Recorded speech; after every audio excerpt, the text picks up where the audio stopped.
All right, I think we're live here on Facebook and YouTube, so our audience is joining. If you could please share that. Um, let's make this big. We're here today with Professor Jason Hill from DePaul University, and if you guys have any questions, please drop them in the chat. We will have eyes on that, and I'd like to respond to as much as we can. Jason is an expert on CRT and currently in a lawsuit with DePaul. Jason, if you could please introduce yourself and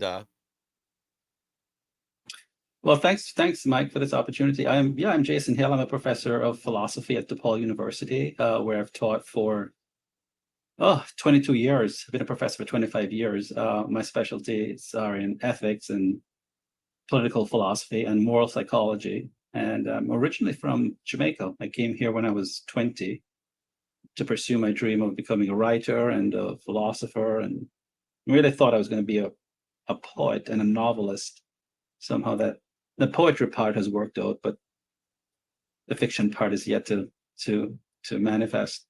But I've written 5 books. The last one is We Have Overcome an Immigrant's Letter to the American People. And then the most recent one is What Do White Americans Owe Black People? Racial Justice in the Age of Post-Oppression. And I really see myself as, a warrior for America. I'm a great patriot of this country, and see myself as one of the sentinels fighting to keep this republic alive, Mike.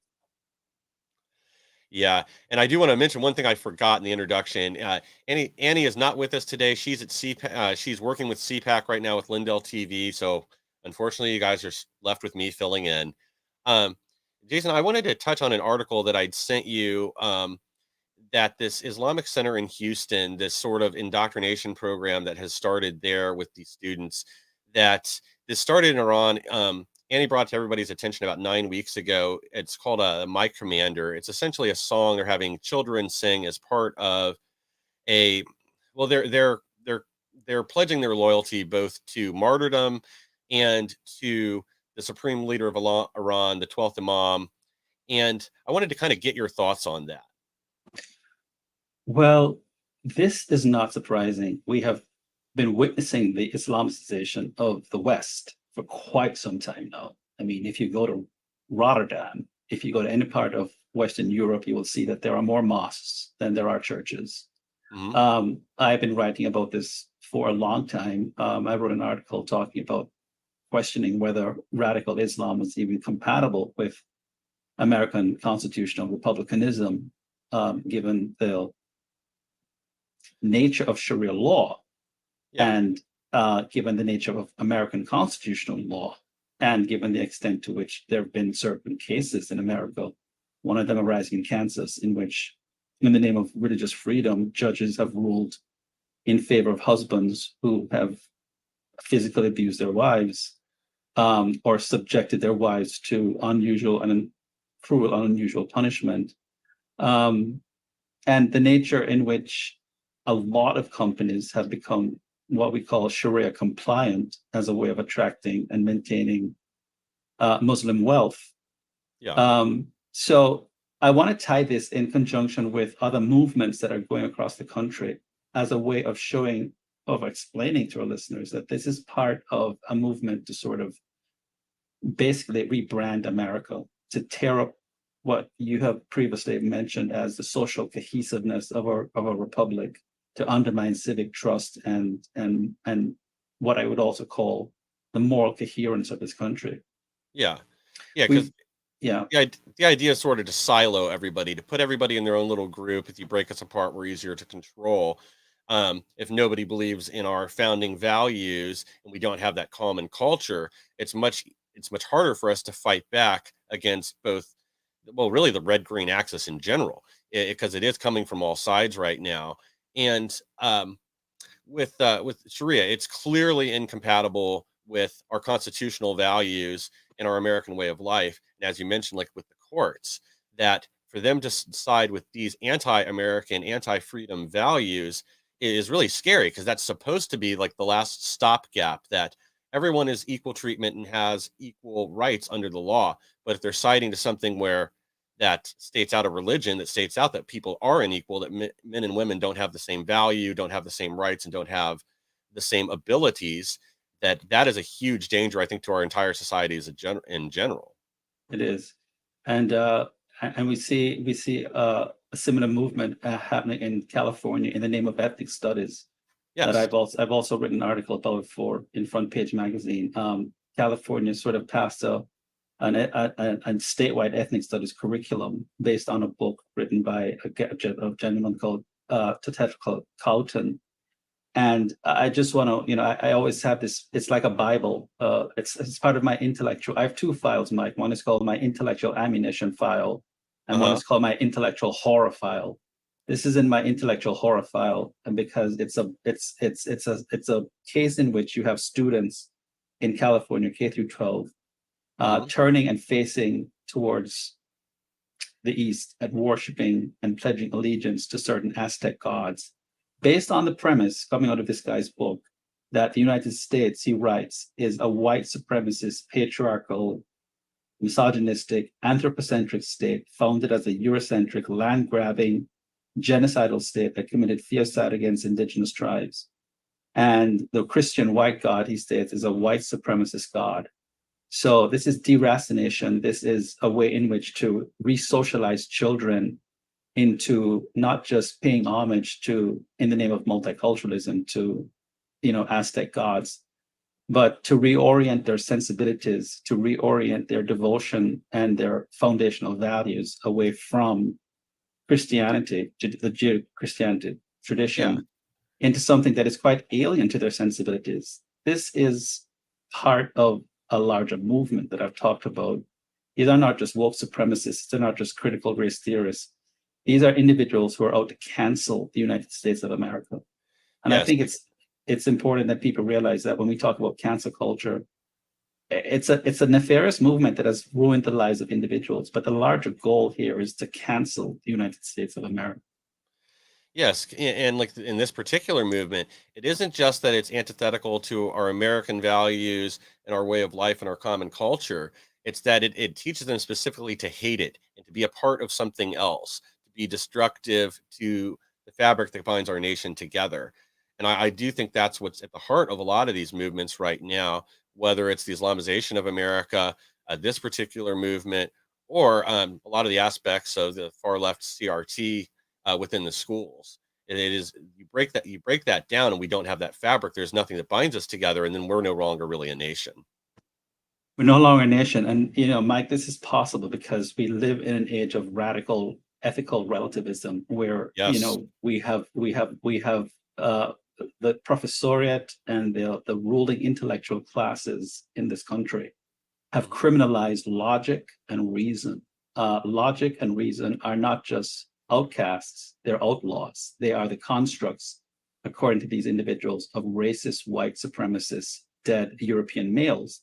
And Mhm. these are the only criteria that we have to adjudicate among truth claims. And so now feelings and emotions supersede logic and reason.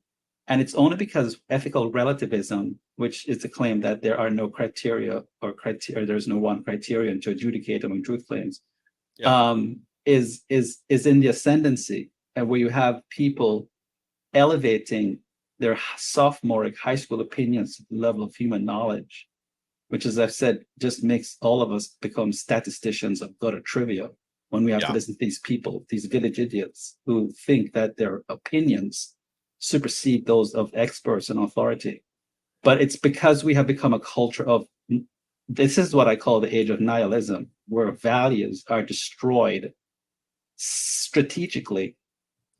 There's a strategic form of nihilism where you destroy values, not to introduce new values, but to introduce a radical new system that will replace the old system that really has no values of its own. It's Yeah. just it's a replacement. It's like children who go around kicking down the sandcastles that others have built, and Yes. they really have no long-term vision of replacing it with something that is comparable. I mean, people want to replace this with socialism or Marxism, but really have no idea how that would really work in America, Yes. right? Yeah. They don't know how they would create something, but they definitely know how to destroy. That's And, right. and I think you touched on the moral relativism, and I do think that's a key component too, where there are no standards for a lot of these groups when it comes to their own activities. And we see this all the time. And we're really starting to see this reflected in the US courts here, where we do have a two-tier justice system, depending on which side of the equation you're on. And then they are willing to use this to their advantage, which I do think makes a lot of these groups especially dangerous. Yeah, they do. And this is because, again, our legal system is becoming quite woke. Law schools, one has to remember that critical race theory originated in law schools. In the law schools, it originated. Derek Bell is the Yeah. father of critical race theory. It originated as an attack on constitutional against Enlightenment principles. First of all, it questioned legal neutrality, constitutional neutrality, legal reasoning. It was the idea that racist tropes and policies suffuse every aspect of the law. Hmm. That was the first iteration of critical race theory. And then the second iteration and the third iterations even went further and said that it wasn't just the law, that every institution of America was inundated systemically with racist policies.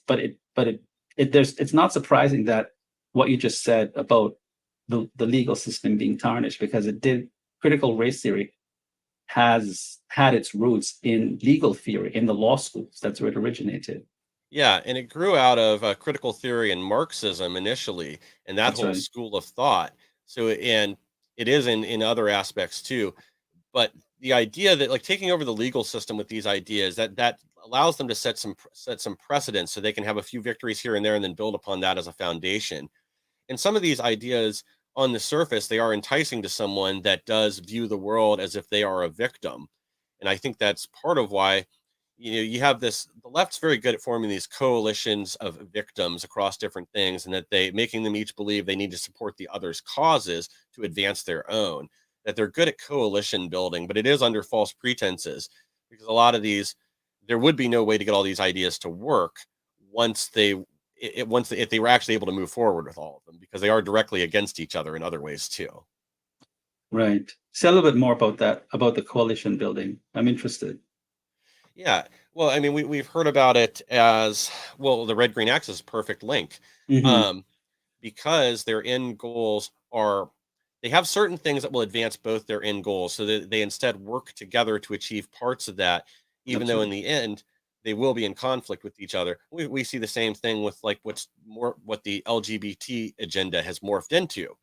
Um, that I think most people, well, where you're starting to see some pushback there is when it comes to school children, and this whole aspect of, well, I guess we can't get into some of the words used to describe that now, but that's another perfect example of it, is even censoring language. That when there Hmm. is opposition, because we're on Facebook and YouTube, I know we can't quite get into the topic I was about to bring up, unfortunately, but it becomes a method of control, and controlling your enemy's thoughts and words. Yes, yes, yes. Well, I know, yeah, I know what you're saying. There are certain things I want to say too, but I remember we were on Facebook, so Yeah. we're gonna get censored. But it's let me try to be as tactful as possible. That when you sort of, in terms of children, co-opt the sensibilities of children, Hmm. before they before it's appropriate to introduce certain topics Yes. that they're able to process and they're able to appraise, because they lack the critical thinking skills at certain ages. Mhm. And I think people will read between the lines of what we're saying here. Yes. That it's really a form of misconduct or child neglect or Yeah. abuse. Um, Oh, absolutely. And I think the reason they want to start these things at younger and younger ages is because that's when someone's willing to accept these ideas. That once they get a little bit older, they know that this isn't normal. That whether it is the critical race theory side of it, that is both built in discrimination, that everyone's either the oppressor or the oppressed, or some of the other issues that we're kind of just trying to touch on. But mhm. once somebody gets to a certain age, like, they know that's not acceptable and not normal. Whereas if you start pushing those ideas when they're 4, 5, 6, 7 years old, they're willing to listen, and then they're kind of inducted into it, where it's harder for them to leave, because it's like anything else. It's a foundational belief, and it's hard to shake someone's foundational beliefs. It is, and the tragedy is that as I've lived in this country for 37 years, and I moved to deep south in Atlanta, and I lived in Flan country, believe it or not, because it was just cheap to live there. I wanted need a cheap place to stay. I was a student, and Hmm. the country I've watched the country become increasingly less racist. The thing with critical race theory, and I started out my book with a very sort of apocryphal story about is that it's making children into racists, and I'm going to explain this as brief as I can.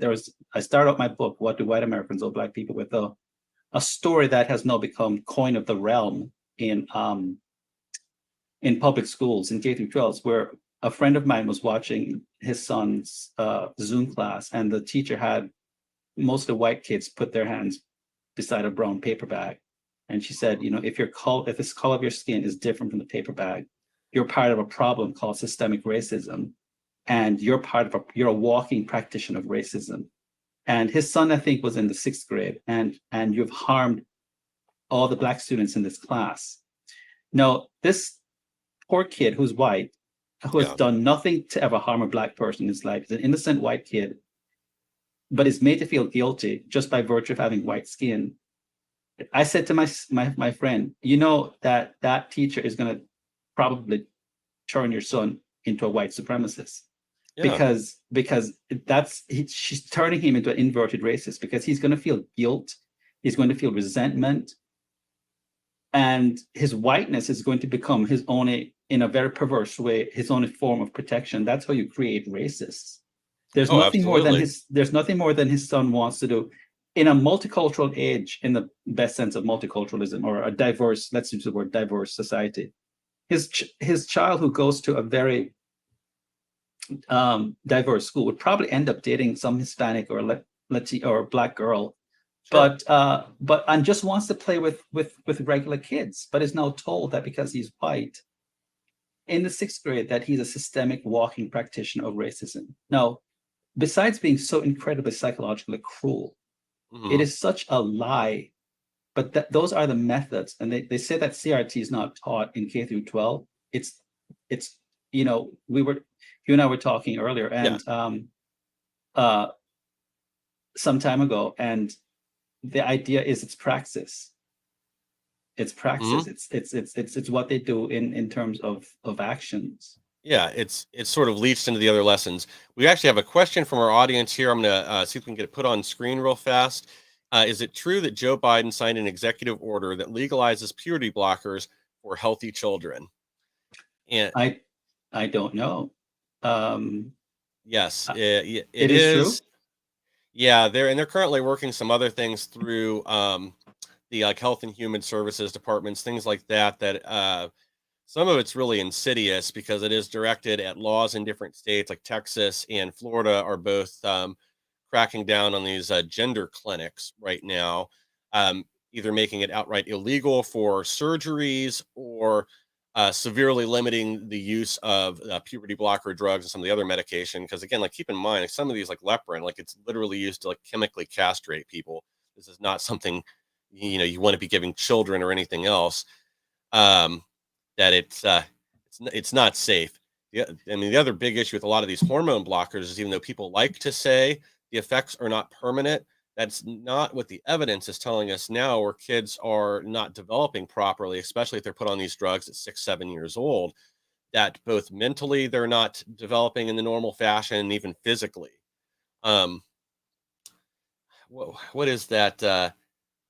Sorry, I don't watch a lot of television, but I know there was a show on recently that ran for the last few years where like the star of this show is now having medical problems related to taking these puberty blockers and hormones for years. Yeah, I've read about the side effects. They're horrific. Some of them bring about suicidal ideation also. Yeah.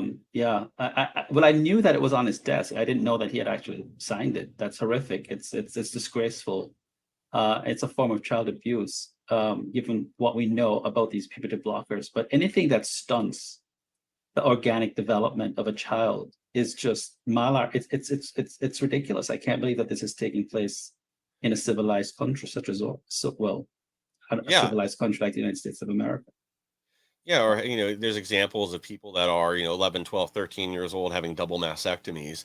And again, you're you're telling letting someone that doesn't have the capacity to make these kind of permanent life altering decisions make them. But I also do think in a lot of cases, especially with younger kids, I blame the parents. Like I think it's them wanting something to post on social media. They want to be part of the current fad, the current thing, and they sort of push their kids into it. And I see that as child abuse. Hmm.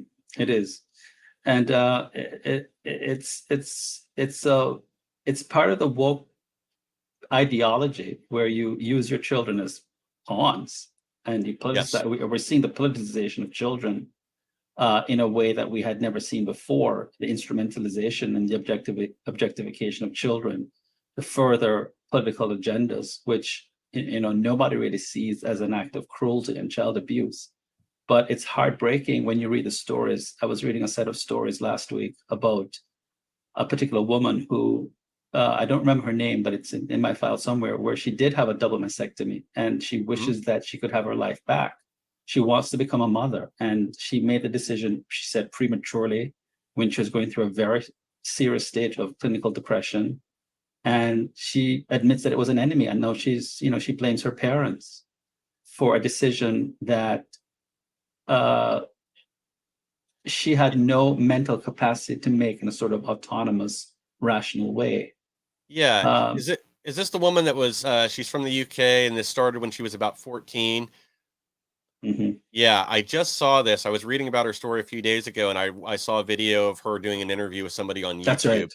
That's and right. it's really sick because she's one of the ones that went to this. Is it the Tavistock Gender Clinic? Is that the one that was just shut down in the UK? Yeah. Yeah. So she's one of the people that went through that, and there was literally she basically was like placing an order at McDonald's. Was the way she described it. Like she walked in, told them what she wanted, and there was little to no. I think she said 15 to 20 minutes of interview with a psychologist or psychiatrist, and then this person basically just signed off on it. There was no real exam, like no in-depth look at her mental health to determine maybe it was another problem, and this was just the outlet for it. And like you said, now she's made these permanent life-changing decisions. She's been rendered infertile. She had a double mastectomy, Hmm. and now she'll never lead the normal life she wanted to live. Sorry about that. No, it's really quite sad, and these parents should be tried in courts of law for, among other things, abuse and neglect. I think that's quite serious, because what you're doing is you're allowing the judgments of a child to supersede what you know to be something that is not a judgment that a child who lacks the cognitive capabilities to be making these sorts of judgments uh, to be making. I mean, you wouldn't allow a 7-year-old child or a 9-year-old child to take the car out. There are just certain things that children are incapable judgments and Hmm. choices and decisions because they're not fully developed human beings. Why would Yeah. you allow a child to make such a judgment, an irreversible, by the way, uh, Yes. choice on his or her behalf? Yeah. Um, Yeah. Something that's going to damage them in ways that they'll never recover from. And yeah, Larry Evans, you're right. It is child abuse, and unfortunately, as of right now, they're not prosecuting some of the parents that are doing these things or allowing these things to happen. Instead, they're being glorified. And I think that's part of why you have had. Well, I know that's why part of the reason you've had this pushback with parents and the teacher at a lot of these school board meetings is, I've said this a number of times in different programs, but I think that was one of the few positive things to come out of COVID was parents being exposed to what their kids were being taught in school. And mhm, this really goes into both the subjects that we've talked about, both on CRT and this transing the kids movement. That once they're seeing that their kids are being given access to books like Gender Queer, I just saw a story where this book is being offered to kids at 8 to 10 years old in some state, and that's really sick. I mean, it is drawings, but it's pornographic, and that's not something 8 to 10 year olds need to be seeing, regardless of, especially not in a public school setting. right, right. No, the sexual socialization of children belong with parents in terms of deciding what you want to teach. When I was growing up in Jamaica, there was something called sex education, which began at puberty. Mhm. and it was strictly clinical and biological. I mean, it talked about when menstruation began in women, and it talked about nocturnal dreams that boys would have and it was very clinical as a result of the assumption was that you weren't having sex when you were 12 or 13. So the Yeah, body needed a biological way to release, what it needed to release. It was very clinical. It was very, but it didn't begin uh, until puberty, about the age of 12 or 13, really. We had what's called sex education yeah, in a very strict Catholic school. And it was so dry and tedious. Most of us didn't find it exciting.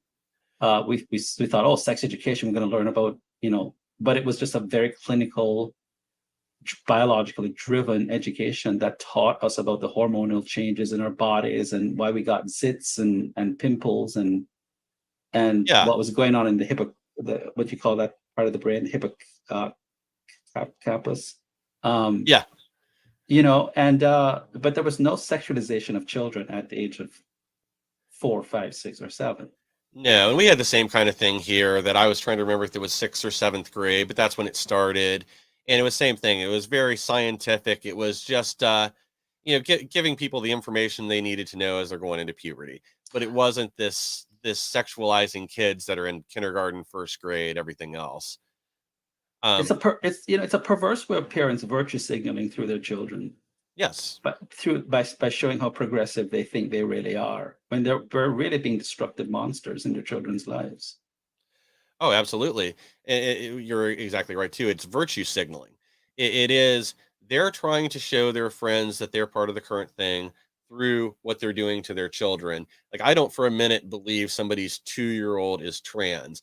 That's their parent needs a mental evaluation. They probably need someone else taking care of their kids because they're going to wreck this poor kid's life again, especially if just a few years from that they start pumping them full of puberty blockers or whatever else.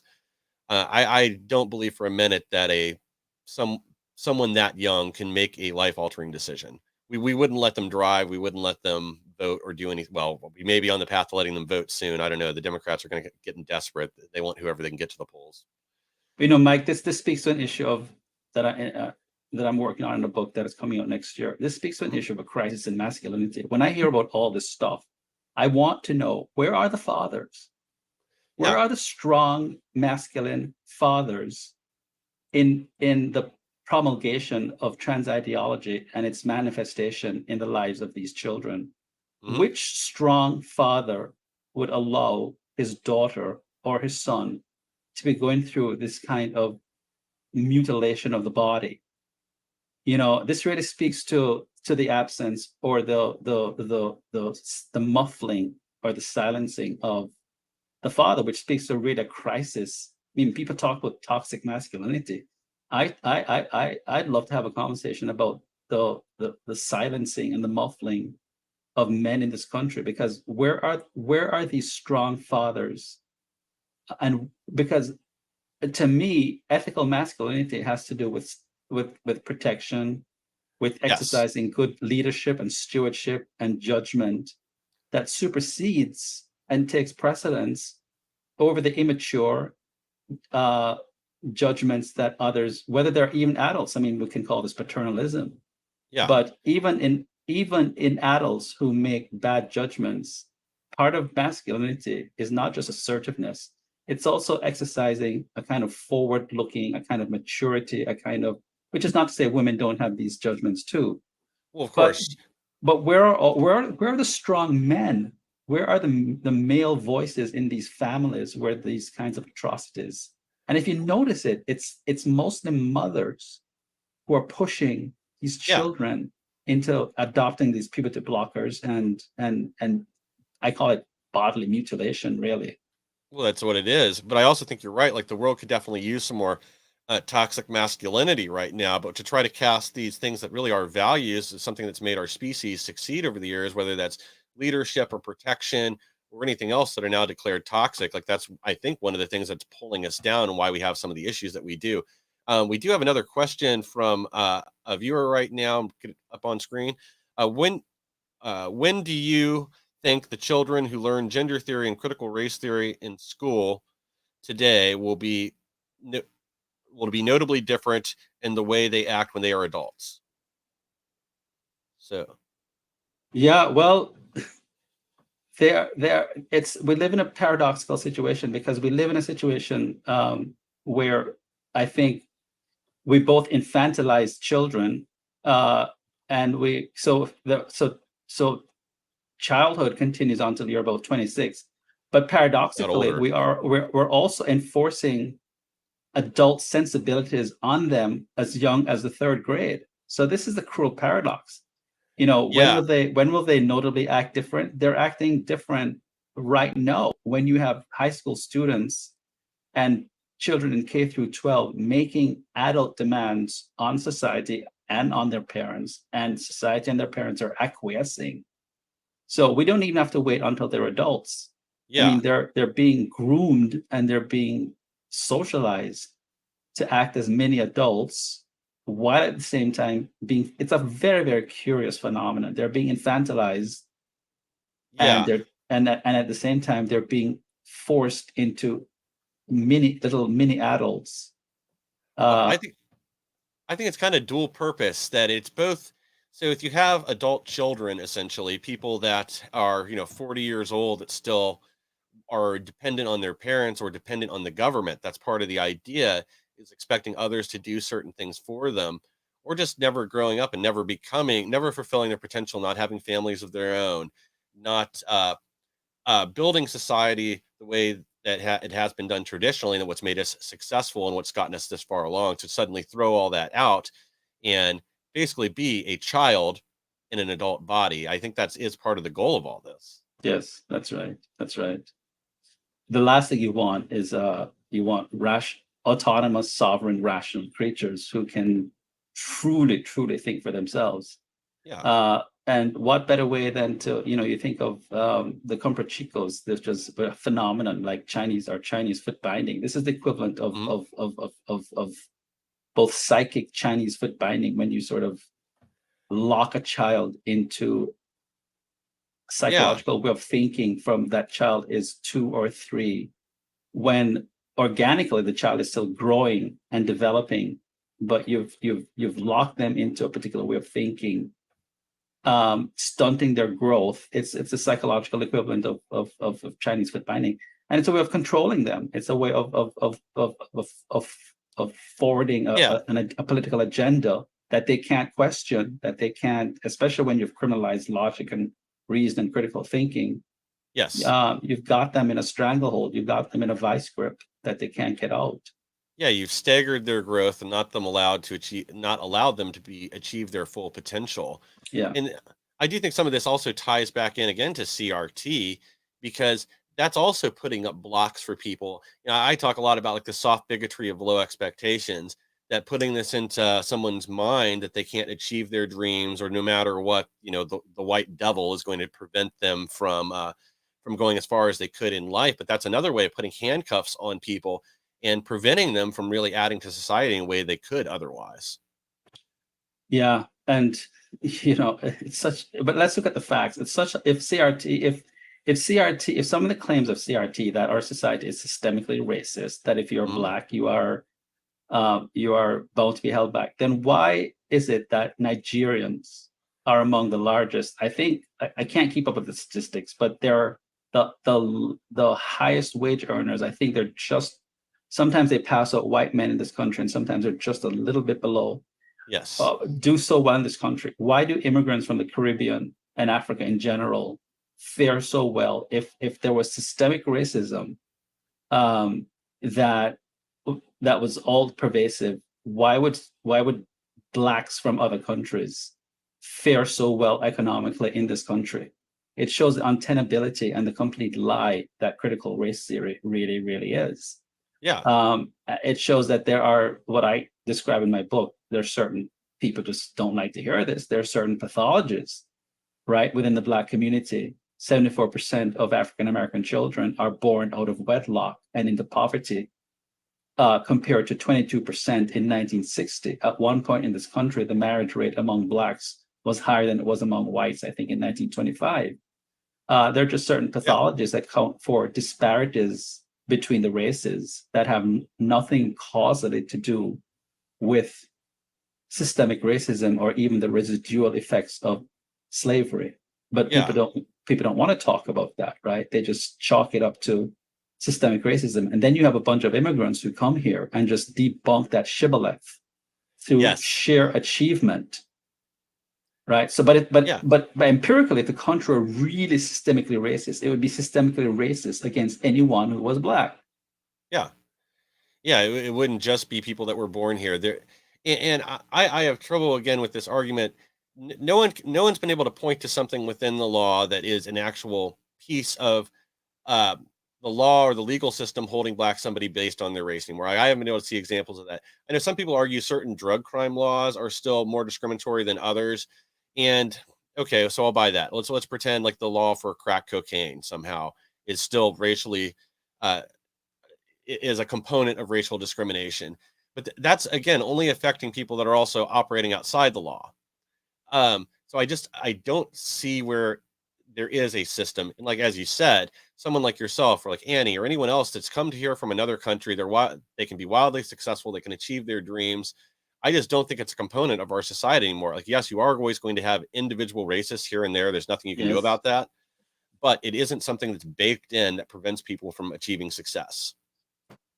Right. I mean, I would actually go the opposite extreme route and say that in some sense, um, especially on college campuses, blacks are iconic figures. I mean, I've been a university professor for 25 years now. I've sat on hiring committees. I can tell the world unabashedly that if you're a black male, because black men are considered endangered species, if you're a black male with a B minus, C plus, borderline B minus average, there's no progressive, which means there's no a college in America that will not send a jet plane for you and give Yeah. you a full scholarship. Yeah. If you are a black trans woman or a trans man, Yeah. you got a suite at the Four Seasons waiting for you. Okay. So and if you are a black student at NYU, because I've written articles for Front Page about this, on Mhm. the self-segregation that's occurring at the Ivy Leagues, where black students are demanding, and they've had it at Harvard, at all these universities, separate graduation ceremonies, separate student lounges, separate Yeah. dorms, which is a violation of the Civil Rights Act anyway, because you can't, it's a Yeah. tricky situation. Yeah, it's Um, segregating based on race, and to me, I mean, that seems like a giant step backwards. And I've seen even where college campuses are having like separate graduation uh, ceremonies. I thought we decided separate but equal didn't work a long time ago, but for some reason, it seems to be what we're crawling back to now. And for some reason, it's promoted as if it's something good that we're supposed to be broken apart. And I go back to what we said earlier. It's another stab at this social cohesion that should be binding our nation together. And let's be clear, this is not being fostered by white racists. These are black students who are making these demands, Yes. on the premise that somehow either they feel just more comfortable around their own kind, which fine, you feel more comfortable on your own kind, then,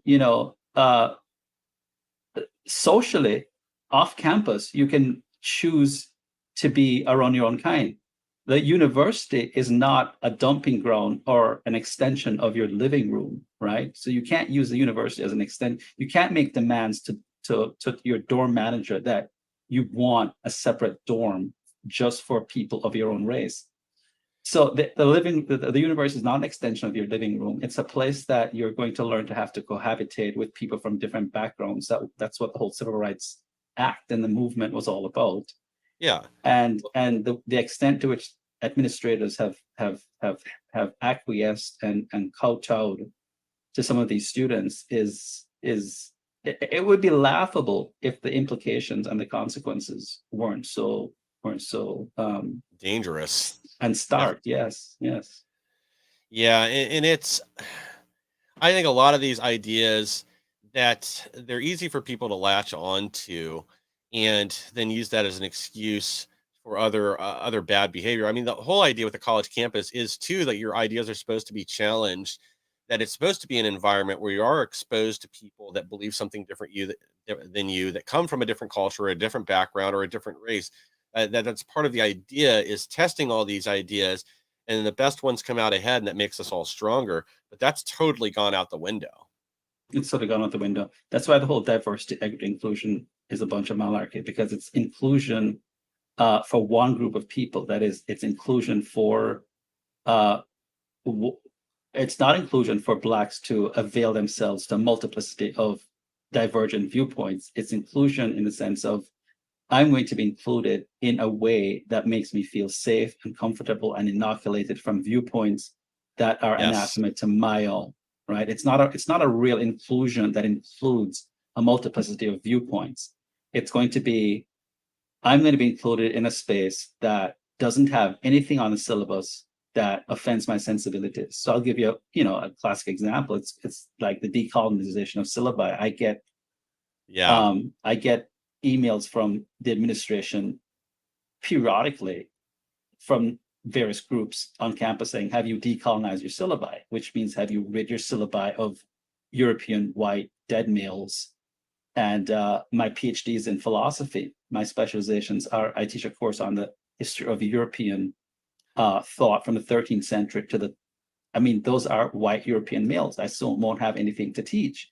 The Yeah, I was history gonna of say European, that's gonna you make it can't, really difficult for you to comply with that. it's going to make it, you can't fudge the history, right? You Yeah. can, that I teach a course on social contract theory, which was created by Hobbes, Locke, Rousseau, um, Mill to some extent, Kant to some extent. These are dead white European males. You can wring your hand and say, "Oh God, why did social contract theory have to be created?" But you can't. It's like you cannot fudge history. You cannot be a sentimental crying child.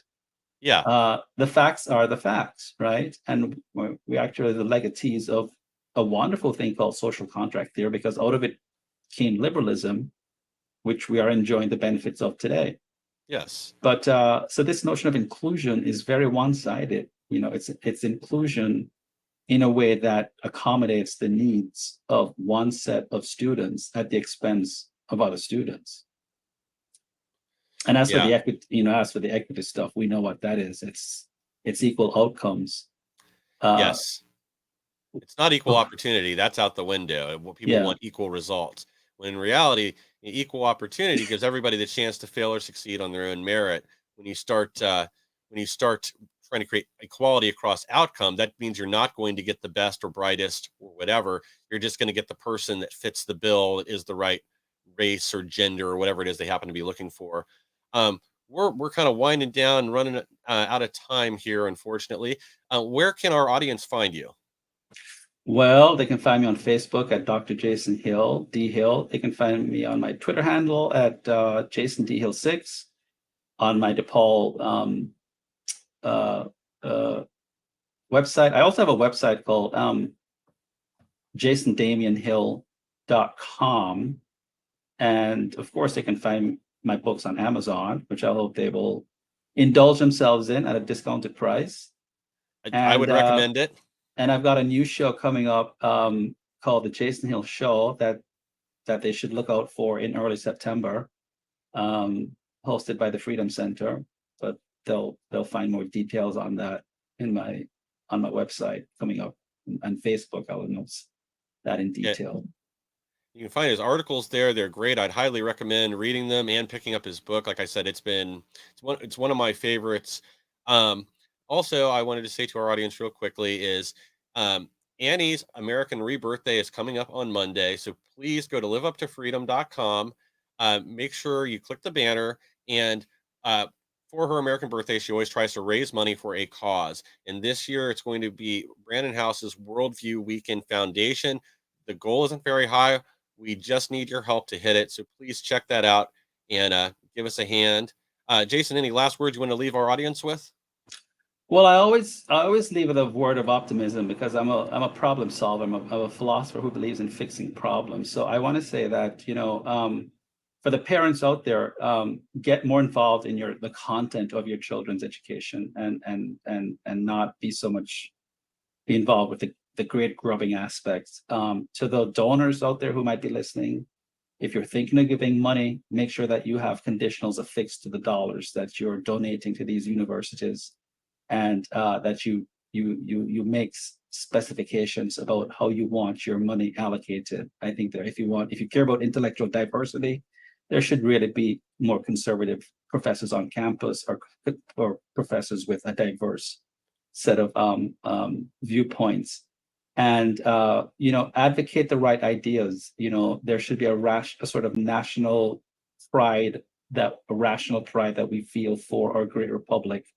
That should be, I don't believe in government schools, but we have them, right? So if we're going to Yeah. have government schools, we should be advocating a rational sense of pride for our country and spreading those ideas. And never apologize for America. There are too many apologists out there for America. We need more people to be champions for this great country of ours. It's got its Yeah. problems. It's not perfect, but it's the best that there is out there. You got that exactly right. And right now, our nation is at a time where we need its defenders. That it's easy to dogpile on the country. We need That's people right. that will stand up for its moral foundation, its Judeo-Christian values, and everything else that's made us a great country and the beacon of hope and freedom for the world. That's So, right. to our audience, thank you for tuning in. Jason, thank you for joining us today, and we'll see everybody again here soon. Thank you.